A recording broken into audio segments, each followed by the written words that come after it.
Gothenburg, Sweden, 1927. The last bolt on the OB4 was screwed in place. A revolution in the world of vehicles had arrived, as the first Volvo car had just been assembled. But this is not a story about cars. Rather, it's a story about another kind of vehicle, the Sumerian war wagons. My name is Sarah. Welcome to the Mists of Time.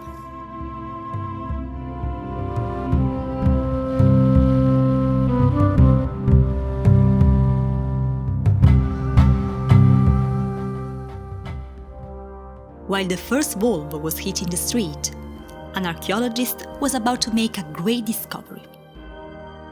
His name was Sir Charles Leonard Woolley. Even if he hadn't any formal archaeological background, he had already made a name for himself. He had worked with the famous Lawrence of Arabia in Syria, and he had been a spy for His Majesty's government. The story of his life was so interesting that the writer Agatha Christie will be inspired by him for her novel Murder in Mesopotamia. Anyway, in 1927, Sir Woolley was in Mesopotamia, directing the diggings at the Royal Cemetery of Ur. Ur was an ancient Sumerian city, located not far from the modern Iraqi city of Nasiriyah. More than 2,000 burials were under a thick layer of mud and sand. Sir Woolley was determined to find some answers to the many questions on Sumerian civilization. The spade hit the ground, and slowly but surely, a huge funerary complex was revealed. One of the biggest tombs was called with the very poetic name of PG 779. It's quite likely that it was the tomb of King Ur-Pabilsag, a man that lived around the year 2600 before the Common Era. On a corner of this tomb, there were the mortal remains of a man. Near his shoulder, there was something quite strange. Sir Woolley had just discovered the most exciting Bronze Age puzzle. This artifact had been made out of lapis lazuli and seashells. Pieces were scattered all over the floor, as the wooden board that supported them had rotten away. The decayed wood had left some cavities, so Woolley cast some plaster in the dirt. In this way, the archaeologist was able to roughly reconstruct how the object had to appear. And yes, if you're wondering, this is exactly what has been done in Pompeii too. The so-called Standard of Ur had just been unearthed. It was a kind of hollow wooden box with the most exquisite inlay decorations on two sides. Woolley thought it was some kind of standard raised on a wooden pole. Okay. Sir Woolley's imagination probably ran too wild. It's more likely that this object was a sound box for a musical instrument of some kind, but no one knows what its actual use was. On the standard, you can see two different faces. One side represents peace. The king is sitting on his throne. He is surrounded by some courtmen, and they are merrily drinking some beer. Chilling with your friends. The most human of the experiences. They are watching a parade of animals and prisoners. But the juicy part is on the other side, the war panel. The king is leading his army on the battlefield. You can see fierce soldiers armed with spears and axes. Something stands out. The king had a very advanced weapon at his disposal, the war wagons. Today, someone would dismiss these war wagons as crude and primitive, but at the time, they were a technological wonder. The wheels were built in a very clever way. Two wooden semicircles were joined to a central hub. Floating tenons kept the semicircles in place, and strong sinews were used to tie all the pieces together. Some rawhide was then applied around the wheel to act as a kind of tire. The hub never touched the ground, and it experienced less wear than the semicircles. The logistical maintenance of the Sumerian wheel was way easier. When campaigning far from home, you could take with you only spare semicircles, making wartime logistics easier. This shows a kind of strategic thinking that has nothing to envy from our modern times. The car chassis was essentially a wicker basket, making the whole structure sturdy but lightweight.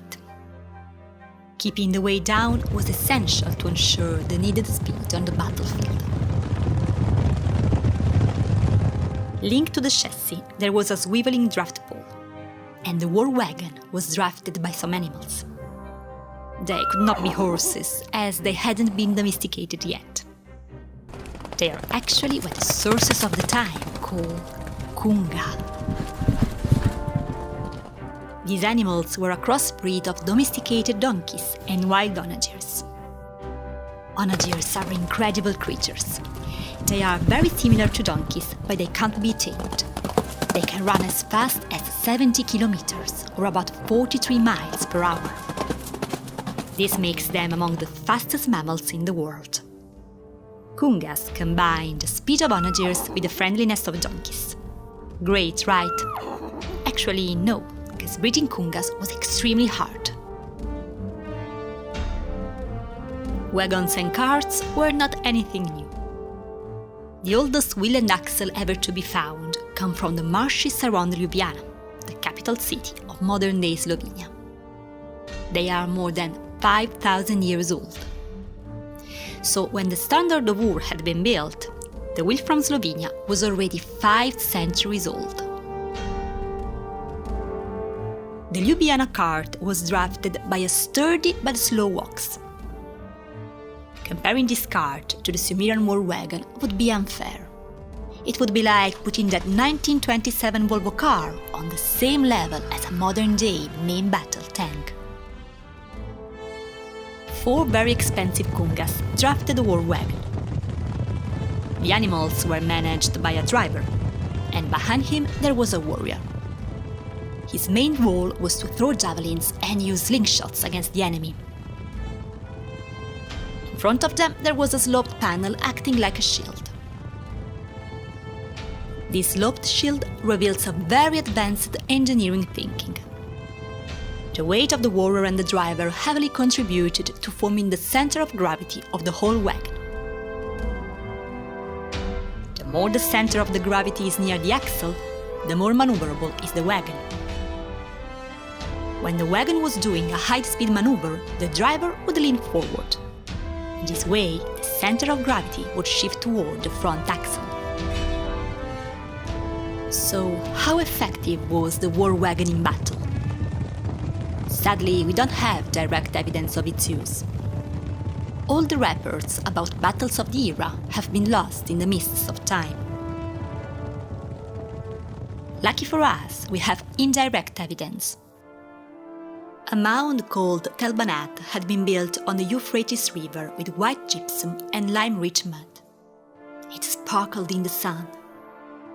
Today it has disappeared under an artificial lake.